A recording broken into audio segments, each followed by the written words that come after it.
Me voilà avec Jérémy qui joue les conclades vampiriques, C'est ça. c'est bien ça, Ouais, et qui va jouer son tournoi. exact. Et en équipe, et en équipe de combien? En équipe de 4. Et donc en fait, je vais te suivre pendant tout le tournoi pour avoir ton ressenti et savoir comment tu vas te débrouiller pendant ces parties, quoi. C'est trop bien. Merci d'être là. Merci à toi. Donc moi j'ai toujours été fan un peu des vampires et tout ça, donc voilà, c'est pour ça que je suis les morts vivants, j'adore. Et et donc en fait déjà, est-ce que tu peux nous dire ton ressenti avant le tournoi? Est-ce que voilà, ton ressenti? Alors mon ressenti, moi je suis détendu parce que je suis avec une équipe solide et que je viens pour m'amuser, pour kiffer le week-end avec Ouais. les copains. Donc je suis détendu et on va lancer les dés, on va s'amuser. Ok. Est-ce que tu peux me rappeler ton équipe, de quoi elle est composée en armée? Alors on a le capitaine en nain inferno, on a un elfe sylvain et on a un elfe noir. Et moi en conclave vampirique. Ok. Et donc en fait, est-ce que tu as déjà peaufiné quelques stratégies avant le tournoi? Alors ouais, en fait on a 3 armées qui sont basées sur le shoot et moi j'ai une armée qui est vraiment basée sur le corps à corps, l'agression, donc vraiment d'oppresser l'adversaire et de poser des problèmes sur les appareillements au début de la ronde. En fait on fait des appareillements d'armée contre armée avant de commencer à jouer vu que c'est en équipe de 4. Ouais. Et voilà, moi j'ai tout misé sur le corps à corps. Ok. Est-ce que tu peux nous parler de la composition de ton armée? Eh bien, justement, comme je le disais, il y a des points qui peuvent être mis dans les tirs, dans la magie ou dans le corps à corps. Et moi, j'ai vraiment mis énormément de points dans des figurines individuelles qui ont une grosse mobilité pour se déplacer sur la table. Et pendant ce temps-là, mes unités qui doivent prendre le scénario vont avancer petit à petit. Et mes unités uniques, mes vampires indépendants, ils vont se déplacer pour vraiment créer des menaces et à tout moment venir engager les corps à corps quand l'adversaire sera en difficulté en fait. Ok. Voilà la stratégie. Les vampires, enfin, ils ressemblent à quoi un petit peu? Alors, il ressemble à quoi? Il y en a un qui est sur une grosse chauve-souris qui crie à distance. Ça, c'est le général. Ouais.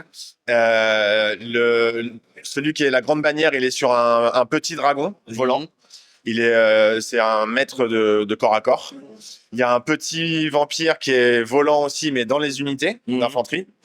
Ensuite, il y a 2 Varguf, on appelait à l'époque, qui eux vont très très vite, ils contournent. Et il y en a un sur un carrosse noir. Au carrosse noir. Ouais. Ok, ok. Ouais. Ok, je savais pas quoi. Avec un carrosse noir, ça doit être rigolo, quoi. Ouais, ah ouais, c'est puissant. C'est puissant en charge, hein. Ouais, tout à fait. Et en fait, tout le monde est sous régénération. Mhm. Donc, si en face, il n'y a pas d'attaque enflammée, eh ben, j'aurai droit à toutes mes régénérations. Donc, ça va poser problème à l'adversaire. Ok. Et après le reste, tu as des ghouls, j'ai vu. J'ai un bloc de ghouls, j'ai un bloc de squelettes et j'ai un bloc de garde pour prendre les objectifs. Mhm. Et après, j'ai 36 points de vie de nuée de chauve-souris, 36 points de vie de nuée d'esprit qui vont, eux, ouvrir le jeu, venir coller l'adversaire pendant que je les contourne, pendant que je vais me positionner sur la table. Ouais. Les nuées d'esprit, c'est pas mal, ça arrête pas mal de choses quand même, hein. C'est pas mal et ça a une agide, anciennement une sauvegarde invulnérable à Ouais. 3+. Ouais. Donc seulement les 1 et des 2 font des points de vie. Et il y a 36 points de vie. Donc Et ça va être costaud pour Ouais. l'adversaire à battre. il va pas aimer, ouais. Ouais, ouais. Mais je pense qu'on a fait le tour à peu près de l'armée, tout ça. Ouais, ouais, ouais. Eh ben écoute, ce que je souhaite bon courage pour le tournoi, vu que je te suis. Merci. Et alors, on peut te parler de ce tournoi quand même. Ça aide pour des qualifications pour le championnat de... Les ETC, ouais, les qualifications de championnat de France. Ouais. Et championnat du monde derrière. Et du coup, il y a beaucoup qui sont venus avec leur liste de qualifs pour s'entraîner avec, quoi. Ouais, donc en fait, ouais, ça compte pour les championnats du monde, quoi. Tout à fait. Ouais, donc c'est un tournoi quand même assez important. Ah ouais, ouais, c'est important. C'est un tournoi connu, Toulouse. C'est réputé pour être une bonne ambiance, avoir une bonne réputation. En tout cas, il y a des bons gars. Ouais, ouais. Donc tu vas bien t'amuser alors. Exactement. Eh bien écoute, je te souhaite un bon tournoi et puis à plus. Merci David. Merci. À plus.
À venir justement ici, venir essayer de prendre là, donc ici tu seras un peu plus sécurisé. Le carrosse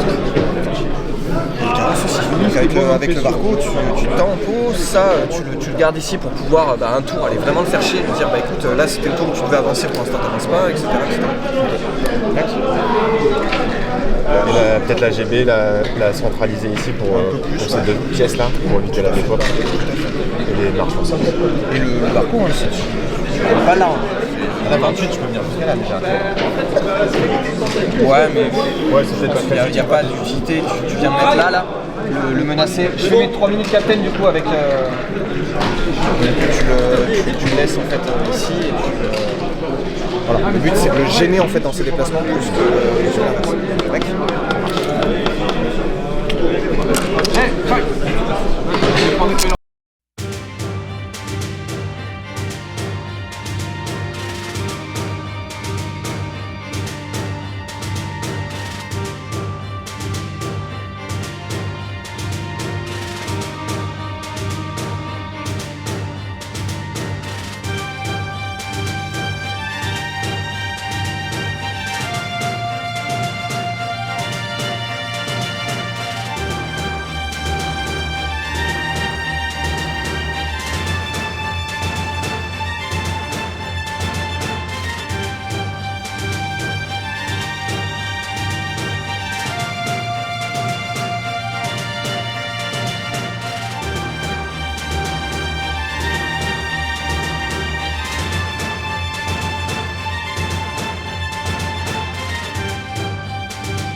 Allez mon petit Varco, régène à 4. C'est bon. Oh putain, mais t'as réussi combien de régènes des impulsions? Un PV à peine. C'est un survivant ce Varco. Hein. Il est costaud. Il va pouvoir aller. La baliste va tirer sur le perso. 4. Vas-y. De toute façon, je suis tenace, donc bon, il te reste qu'un tour de cac. Qu'est-ce que ça change si tu fais ça? Juste pour atteindre l'objet, quoi. Et moi, si j'ai 2, là, ici. Non, on s'en fout, il suffit qu'il y ait une seule scoring pour prendre l'objet. Je fais tout ce que je peux là-dedans. Là, c'est juste que tu le tiens. Mais là, pareil, si j'ai le dessus, je le tiens aussi, quoi. C'est sûr?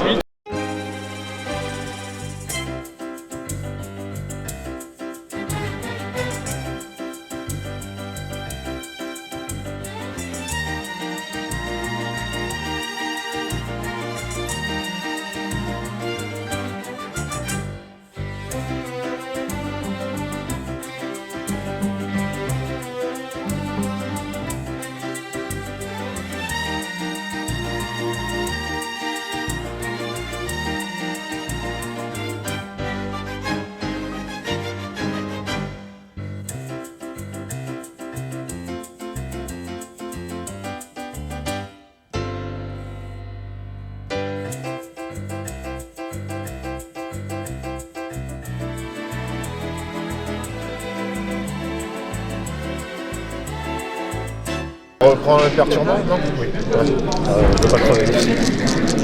Je vais taper dans les Saurus. À 3 du coup. À 3, ouais. Et à 2. Ça fait 3. Je te mets le stomp, ça sera fait. Stomp. Un autre demi-heure. Peut-être que je te tue avant le stop. Possible. Potentiel. Potentiel. J'ai 4 PV. Mon perso, je mets tout ce que je peux sur le tien.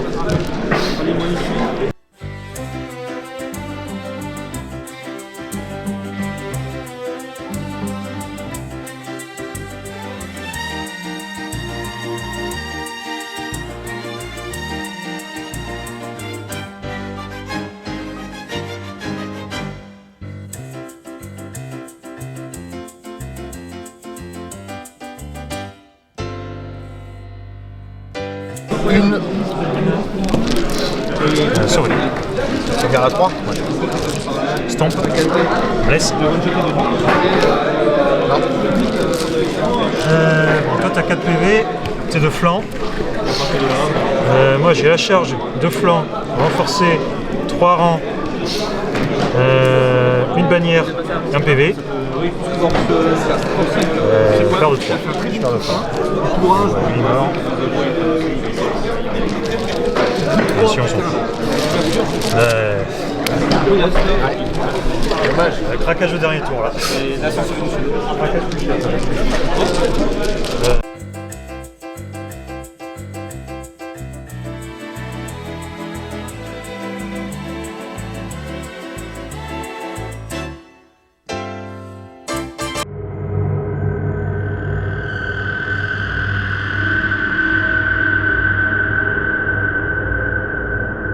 Voici avec Jérémy après ses 2 premières parties. Donc on va le faire en 2 fois. On va faire la première partie, comment tu as vécu ça et tout ça. Yes. Et après on fera la deuxième, comme ça je recouperai avec des vidéos dedans. Ok. Alors Jérémy, comment tu jouais déjà contre qui à la première partie? Alors, je jouais contre Simon et on s'est déjà affronté 2 fois. Il m'a gagné 2 fois déjà parce qu'il joue Homme Lézard et c'est une bonne armée. Et du coup, là, ce matin, j'ai joué contre lui, toujours en Homme Lézard, sauf que j'avais plus d'armes pour le gagner, mais j'ai pas réussi. J'ai perdu 7-13 et en fait, à la fin, dernier tour, il a réussi à remonter énormément en points, à me prendre énormément d'unités qui coûtaient cher et du coup, il a gagné 7-13. Et voilà, il a fallu que je me remette dedans. Ça fait un moment que j'avais pas joué.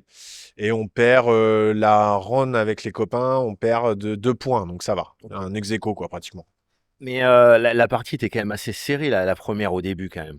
Parce que avant qu'il prenne l'avantage, c'est vers la fin qu'il a pris l'avantage, il me semble. Les 2 derniers tours, c'était quand même assez serré. T'avais déjà remporté un point et t'étais vraiment pas loin du deuxième. J'étais pas loin du deuxième, comme tu dis, et c'est vrai que ça s'est joué le dernier tour. En gros, j'étais presque en confiance sur toute la partie. Il y a eu très peu de corps à corps et beaucoup de placements. Ça a été Exactement, une ouais. partie de placement où j'ai très peu eu de corps à corps. Et c'est vraiment à la fin où il a réussi à aller chercher les points qu'il fallait pour avoir la tranche d'écart et le scénario. Pareil, j'ai fait une erreur de scénario. Je pensais que fallait avoir le plus d'unités capture dans le décor adverse, alors qu'en fait, il suffisait d'en avoir une. Et du coup, je me suis fait avoir de 3 points, enfin plus 3 points et moins 3 points pour moi. Donc, ça fait un gros écart. Ouais, je me suis vu à la fin que quand il s'est reformé, il t'a piqué le point, quoi. Exactement. Et c'est énorme parce que c'est 3 points de plus pour lui et 3 points de moins pour moi. Ouais. Alors que si j'avais juste su ça, je me serais reformé correctement et je perdais déjà 10-10 malgré la remontada qu'il a fait à la fin en me tuant énormément d'unités au dernier tour. Parce qu'en fait, si tu avais réussi à avoir ce point, parce que tu n'étais pas loin, tu gagnais la partie, quoi. Clairement, ouais, je gagnais la partie, au moins égalité. Et déjà, ce qui est très bien, égalité, du coup, on gagnait la round. C'est ça, on perd 49 à 51. Alors que j'avais ces 3 points, on gagnait de plus 3 et eux moins 3. Donc, 49 à 51, c'est ça la fin. ouais, Ok, ouais, la dernière partie a mis un peu de temps à finir. c'est ça. Et est-ce que tu peux nous parler de tes collègues de jeu? Qu'est-ce qu'ils jouaient? Parce que vous jouez en équipe, c'est un tournoi en équipe. C'est ça. C'est ça. Il y avait Nico, du coup, notre capitaine, qui jouait Nain Inferno, avec une liste MSU, avec beaucoup de menaces individuelles, beaucoup de shoots. Il est bon dans toutes les phases et il a une bonne expérience. Donc, il jouait contre un Bretonien qui a très peu de shoots. Donc, du coup, il a pu mettre 20-0. Donc ça nous assure 20 points, ce qui est énorme. Et après, Monsieur LGH qui jouait les Sylvains en full homme arbre et dryade, il a perdu 16-4 contre un orc. Ça a été compliqué, gros corps à corps de centre. Il a loupé des tests de commandement à la fin de la partie aussi, qui lui ont fait perdre énormément de points. Et du coup, il perd 16-4. Et on a Colril qui perd 12-8, il me semble, contre un nain inferno. Et lui, il joue Elfe Noir. Et c'est vrai que déjà, le match n'était pas top, dans le sens que l'Elfe Noir est fragile et le nain, lui, tire très fort. Et il arrive quand même à ramener 8. Donc, c'était Voilà, c'est la première round, faut se mettre dedans tout simplement. Et personne prend de bulles, personne perd de grosses défaites. Et c'est cool, on a bien mangé. Donc, dans le premier scénario, je reviens un peu dessus, il y avait en fait 2 objectifs. C'était ça? Voilà, chacun prenait un objectif sur la table qui était un décor à défendre. Un décor à défendre et il fallait aller dans le décor de l'adversaire pour gagner l'objectif. Et il suffisait de mettre une seule unité et pas plusieurs. Juste une suffisait. Ouais, ok.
C'est des goules, ça, c'est ça? C'est des goûts.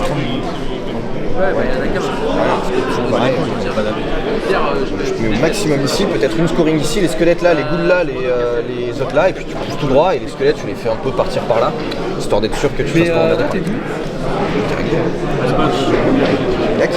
Ça marche, merci. Sinon, c'est à combien de points que vous jouez? 4500. Ah ouais, c'est quand même pas mal, ouais. Ok, parce que là, il a 2 hippogriffes, c'est ça? Ah ouais. Comme on prend les mêmes et on recommence. Hein. Ouais, donc en fait, tu vas refaire la même armée, quoi. Un peu différent. Pour la charge du chef, j'en profite. C'est un hippogriffe, c'est ça? Ouais. Là, ça charge. Voilà. On a mis les 2 lignes, il y a les 2 lignes. Ensuite, on a mis celle-là ici.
Et maintenant, Jérémy, tu vas nous parler de ta deuxième partie.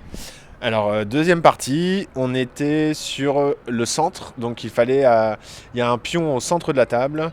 Et l'objectif, c'était d'avoir le plus d'unités au centre à partir du deuxième tour sur un déploiement en diagonale. Donc ce qui fait un affrontement très frontal, car on est à 18 pas l'un de l'autre, en diagonale, sur le centre. Donc très corps à corps.